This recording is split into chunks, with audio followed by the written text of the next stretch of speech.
In this video, I'm trying to help develop some understanding of scale factors as they relate to drawings. If you look at a drawing of just about anything, you will see a measurement associated with it. And frequently what you'll see is drawings that have been made bigger or smaller. And so I want to imagine taking this drawing right here and copying it and making it bigger. Okay? I made it bigger by a factor of 2, so this measurement is no longer correct. Now it should be 6. So I scaled it up, we say, by a factor of 2. This piece here is roughly half the size of that one, so we scaled it up by 2.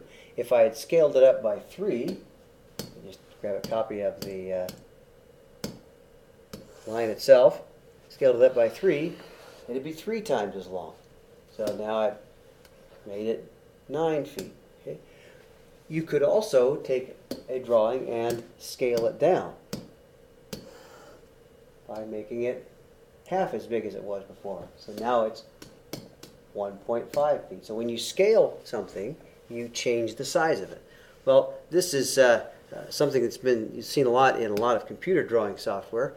Here I've got an example of the Seahawks logo, and I'm going to select this part of the drawing here. Let's see if I can. I've selected that part of the drawing, and I'd like to resize it. Well, on a lot of these pieces of software, when you type in a new number right here, if I make it 50, it will make the drawing 50% of what it was. Now notice it changed both the horizontal and vertical. If I had unchecked that box, now I can make the horizontal and vertical something entirely different. So this would make the horizontal 50% as big as it was and 125% bigger than it was. So if I go back here and make this 200, okay, now the height would be half the size as it was, and the width would be half the size of what it was, and the height would be twice as big as what it was. I'm going to go back to this, make it 50 again, and click OK, and it made the drawing half as big as it was before. If I want to resize it now back up, typing in 100 wouldn't change it at all, but if I make it 300, now it'll make it 3 times bigger than it was before, okay, in both directions, both horizontal and vertical. So the scale factor simply multiplies the dimensions by whatever we've chosen to. If I multiply by something bigger than 1, it makes it bigger. If I make it multiply by something smaller than 1, but of course greater than 0, it makes it smaller. So going back to my drawings here, here's just imagine a pasture that is, say, let's make it 80 feet long, and how about 50 feet wide. Okay. And if a person had a pasture and they needed to, say, mow it, or perhaps they have it in some other field and they need to fertilize it, or whatever it is, if they need to know the area of this, they would simply multiply the length times the width. In this case, it'd be 4,000. But I'm curious, what happens if I take this pasture and I scale it up to twice as big as what it was before? So now it is 160 by 100. Okay. The question I like to ask is, so the ratio of the side lengths is 2 to 1, so it's twice as big as it was before. Is the area twice as big? In other words, would it take twice as much fertilizer as it did before, or is it more? Well, remember the area here was 4,000 square feet. Okay. What's the area here? 100 times 160 is 160,000 square feet. Well, that's not twice as big. 4,000 I've got an extra 0 in here, don't I? That's embarrassing.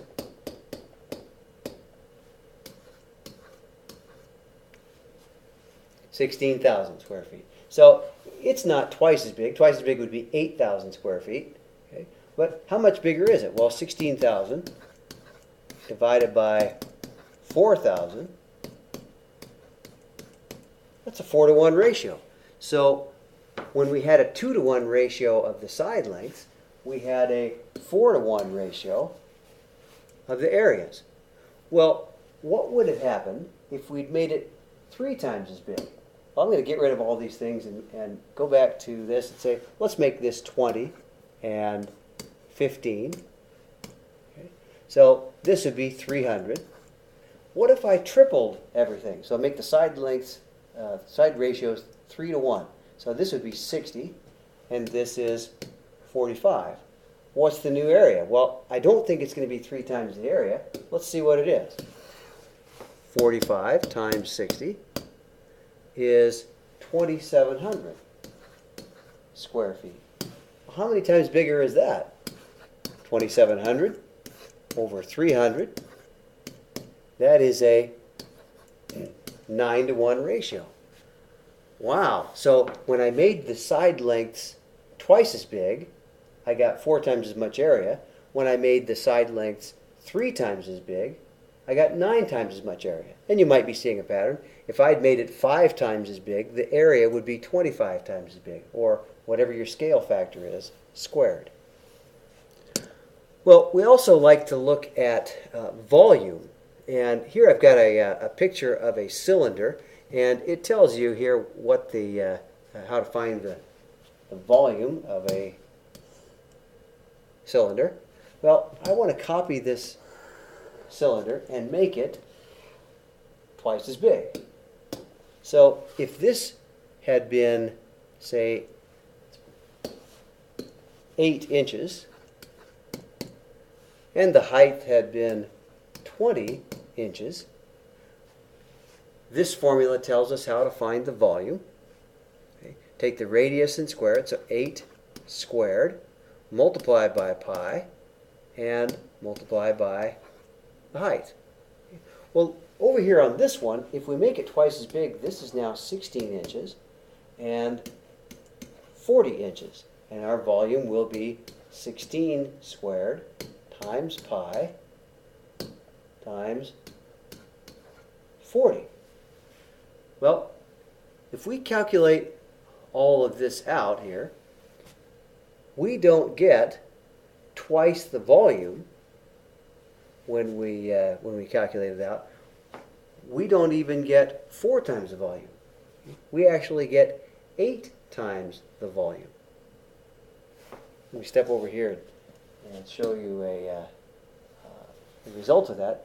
Here's the 16 squared times 40 over pi. That was the volume of the large one. 8 squared times pi times 40. That's the volume, times 20. That's the volume of the small one. And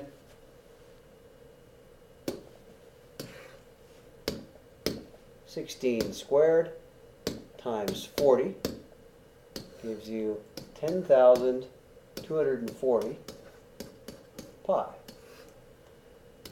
The lower one would be a smaller one, 8 squared times 20 is 1,280 pi. Well, the pi's can cancel off, and 10,240 divided by 1,280 gives you 8. So, making the radius twice as big made the volume 8 times as big. Okay. So multiply it by 2. The volume is 8 times bigger. Okay. By the way, 8 is 2 cubed. Okay. If you'd multiplied it by 3, it would be 27 times bigger, or 3 cubed. If you'd multiplied it by 5, it would be 125 times bigger, or 5 cubed. So the basic idea is if you multiply the side length by a scale factor, the area gets multiplied by that scale factor squared, and the volume gets multiplied by the scale factor cubed. Okay? Thanks a lot.